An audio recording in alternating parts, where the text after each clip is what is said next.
In all man's changing history, no other chapter ranks in epic greatness with the saga which begins, "We, the people of the United States, in order to form a more perfect union,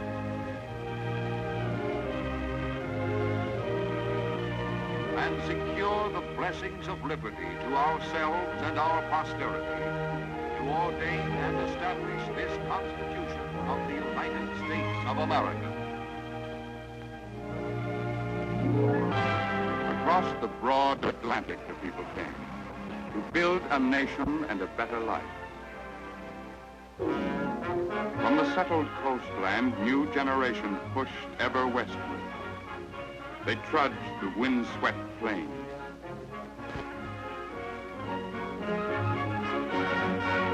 They surged through mountain passes. They cut through wilderness to trample paths for those who came behind. And still they kept their compass on the setting sun and sang of a lass named Susanna who wept to see them go. So it was hi-ho, Ohio, and dip low to the Rio Grande. Some stopped off, and some went on. The Mississippi was tougher. The Missouri none too good. The golden year of '49 was just beyond the hills. But where they went and where they stopped, they felled the timber for their homes, their chosen churches, and their common schools. They tilled the fertile soil.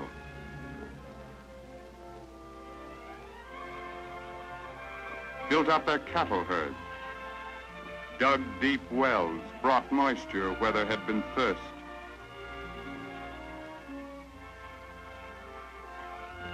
A 1,000 towns were born, 100 lusty cities christened. Men staked their bottom dollars to race iron horses out, to roll the prairies back, and won the gamble right enough. Strong men found jobs in laying ties and stoking fires.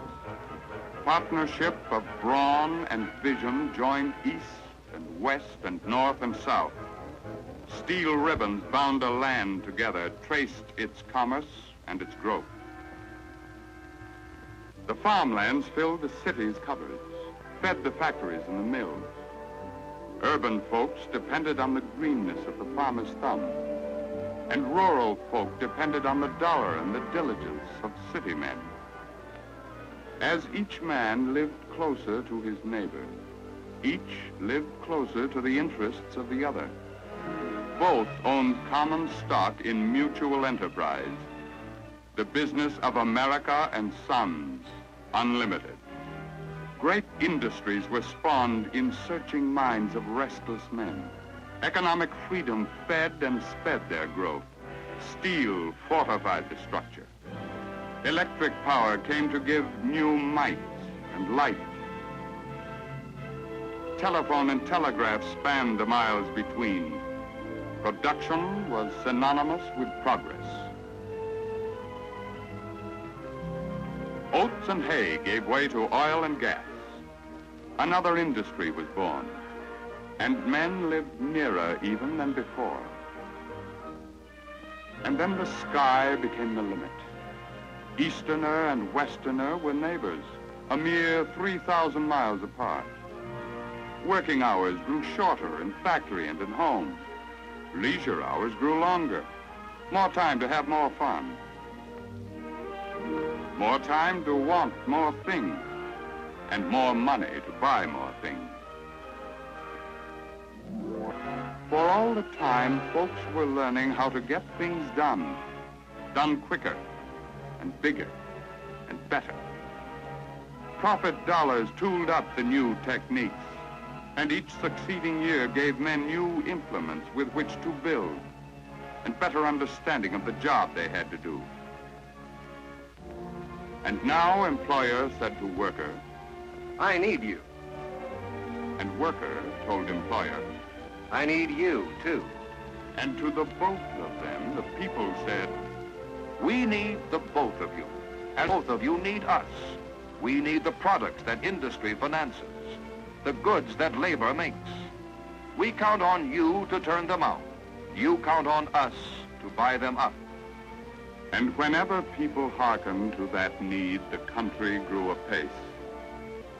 Businessmen who risked the most to make the most gave millions back into the public trust as the people's dividend in education and in cultural gain. So too did industry team up with science to seek new clues to better living in test tube and in formula, new hope of health and happiness for all as profits on common stock in progress, owned by all. And Americans were on the move again, by train and car and plane, along the rails, the highways and the skyways. And the radio and the motion pictures supplied a modern magic carpet, a round-trip ticket to away and back again. Folks began to talk about the day when they could sit at home in Minnesota and attend a concert out California way. By and large, most folks have found the well-being which they sought. Their daily labor has given them security beyond the grasp of any other people in any other land. Sure, tragic years intruded on the bright. The glad and sad have mixed the laughter and the tears. Sometimes the pattern was determined by the people. Sometimes the people were determined by the pattern. And sometimes the people wavered. They clean forgot that if they kept their bearing, the way would lead ahead. And men have had misunderstandings when they dealt with labels and ignored the human heart. Production wheels have stopped when workman and employer forgot their common trust. And states and country, provoked beyond endurance, have engaged in monstrous, bloody wars. But each has left America the more united, for each has proved the strength of liberty, the vigor of a free and broad economy. As in the last great global struggle, America's productive forces, torn from peace to war just overnight, forged one giant arsenal to arm all men who'd fight for freedom's cause. Yet so great was that productive force that home front needs were not denied. 50,000 planes, a pound of butter, please. 10,000 tons of rare uranium ore. No nylons? These will do. But the people's will to sacrifice was nonetheless the great, whether it be butter or their very lives. Labor gave unsparingly its talent and its strength. Management gave freely of its know-how and its dollars. And even when defeat was in the air, free men's heads were raised above the smoke of battle to smell the scent of victory. And when at last the war was won, the people worked together to build a better life. They came to see that they must wage the peace as they had waged the war, not for themselves alone, but for the sake of others too. So once again, the profits and the products of a system scorned by despots are shoring up the battlements of peace. Food and fuel and the tools with which to build are being given to those who have them not, that they may use them well to strengthen freedom's hope. The saga of America has no conclusion, except as one day ends and the morrow's sky is not yet light enough to mark the road beyond. But it takes no prophet to foretell that great adventure lies ahead. America is young. Her future is before her. Out of her vast laboratories and off her long production lines will come new progress, new length of good life, to enjoy the new day's sun.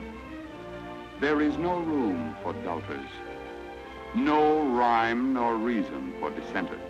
Let each who would travel in his thoughts across 3,000 miles of harvest already yielded by the promised land, down from rugged Maine, across the Hampshire hills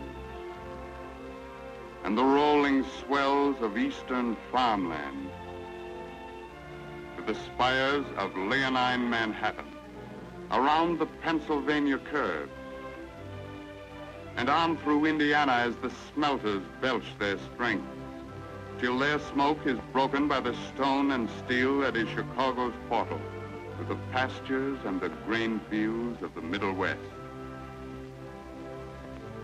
Veer south down to Dixie and her fields of snowy cotton, and west again through forests and rich mines to the golden orchards and the mighty western cities.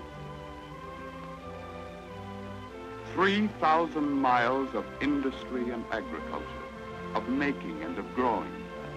3,000 miles of busy stores and bustling streets. 1,000 miles of busy stores and bustling streets. 3,000 miles of promise met. 3,000 miles of promise held. Who dares to say then that the great adventure is not but just begun? Who dares deny that if the people work together and keep their eyes upon the broad horizon, the future will be theirs, to write an even greater chapter in the epic story of the common man, the saga of America and Sons, Unlimited.